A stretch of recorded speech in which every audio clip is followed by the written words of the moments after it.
Are you so worried about learning how to dance that you're almost ready to give up? Maybe you've tried dance lessons in the past and you felt more confused and frustrated than when you started. Or maybe you've been searching on YouTube and all you're getting is wedding dance choreography that looks way too difficult and way too complicated.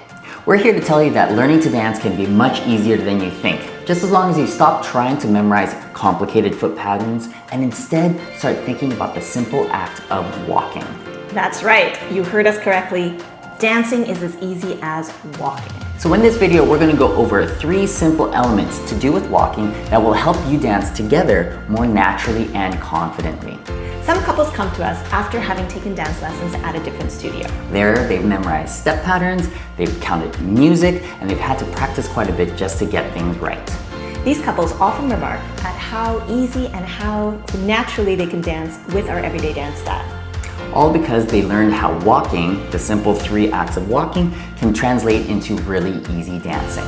And because dancing is as easy as walking, they don't have to overthink while they're doing their steps. So the first element that we want to talk to you about in relation to walking is direction. And we're going to show you 3 different types of directions that we're going to move into. Exactly, they're super simple and they happen to be forwards. So Claire and I are going to walk forwards, which is what we do in daily life.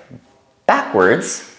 Maybe not so popular. Yeah. And sideways. Sideways also probably not so common. Yeah, but possibly something that you might do once in a while, especially if you're in the supermarket and trying to scooch behind somebody. True. I think about things. Nice, Joel, nice. And so those 3 actions, or those 3 directions in relation to direction, is what we base the majority of our dancing on. That's right. And we're going to show you that, of course, now together because we are going to be partnered. So Claire and I are going to take a 2-hand hold here, and Joel is going to move forwards and of course, as a response, I'm going to move backward because we want to move in the same direction right now. Exactly. And so we're trying to keep the same space between us. And as you notice, we're just taking it nice and easy, but we're very clear about walking forwards and backwards. Nice and simple. Yeah, and as always, keep the overarching approach that there's always a lead and follow. So Joel's using his body weight to lead me, and I'm responding to that body weight and moving accordingly. Exactly. We're not going to talk about... I'm not deciding on what to do myself. Yeah, exactly. We're not talking about arms at the moment. We're just moving. So if we just demonstrate that one more time and kind of see what Clara was talking about, it's my body weight that is moving backwards and forwards and communicating that to and Clara. I'm sensing that body weight, whether it's moving or whether it's stopping to change direction. Exactly. We also have our sideways direction. So same concept.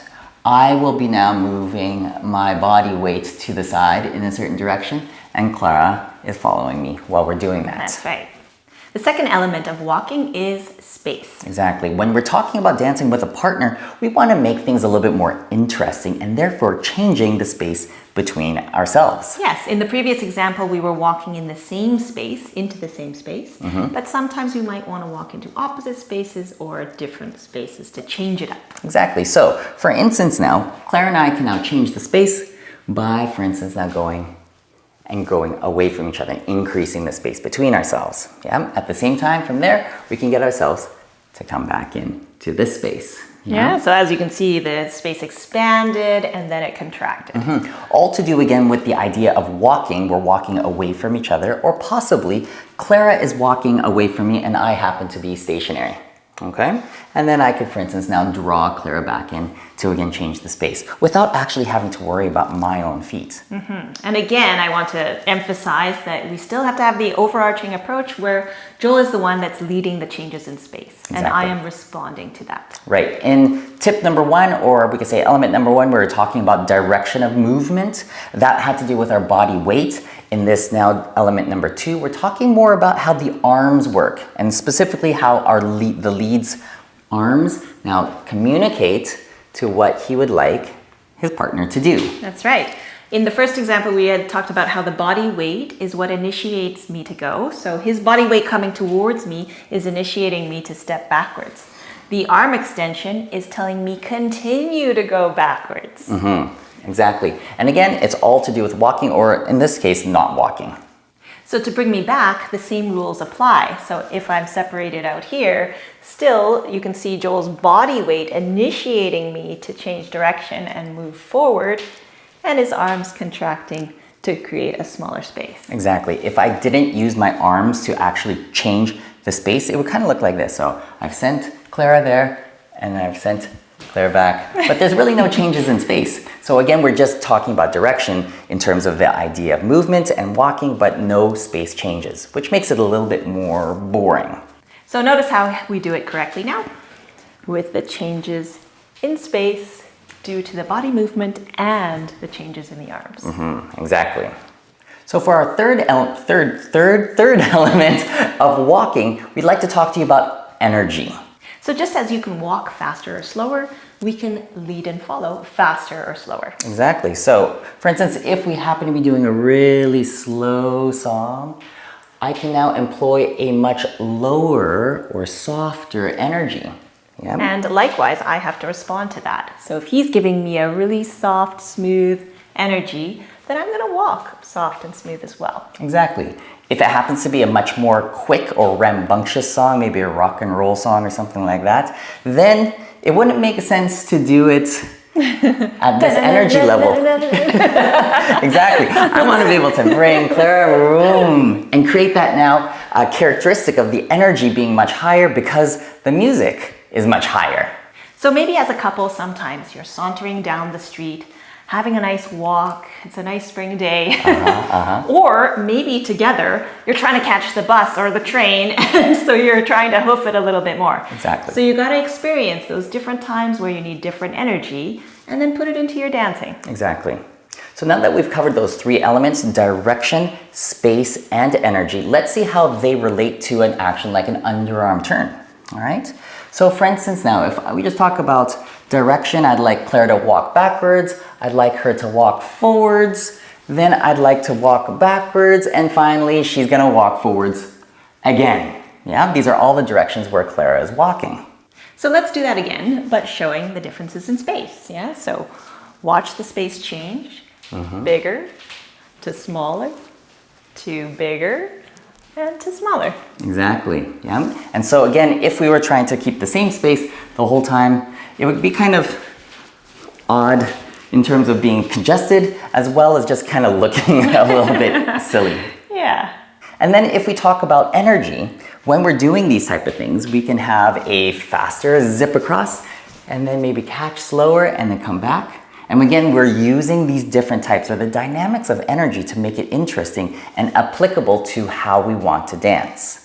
We mentioned how we can change the energy due to the speed of the music, but even within a dance, sometimes you feel, oh, I want to do this a little faster and this a little slower.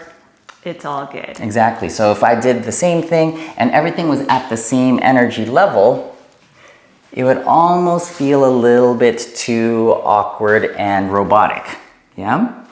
Versus, boom, maybe she goes faster and then catch her slower, and then we come back together. Yeah? And so that adds a more human element to it. It's a little bit more natural, a little bit more authentic because now we're working together. Not so robotic. Exactly. Again, as you can see, there's no specific foot pattern. I'm just walking forward or back based on the lead that Joel gives me. Exactly. And for me as a lead, I could decide to move, or I could be a little bit more stationary and let Clara pass me and do all of these things. But either way, again, we're not worrying about step patterns. We're just worrying about walking in different spaces with different directions and different energy levels. Like we said before, so many of our couples who have taken lessons at different studios before always remark at how natural and easy this method is. Exactly, and it's very scalable as well. So although we just showed you a nice easy passing turn, we can use these same sort of examples now to do any sort of other things, whether it's rolling off the arms or different type of actions where we now do multiple turns.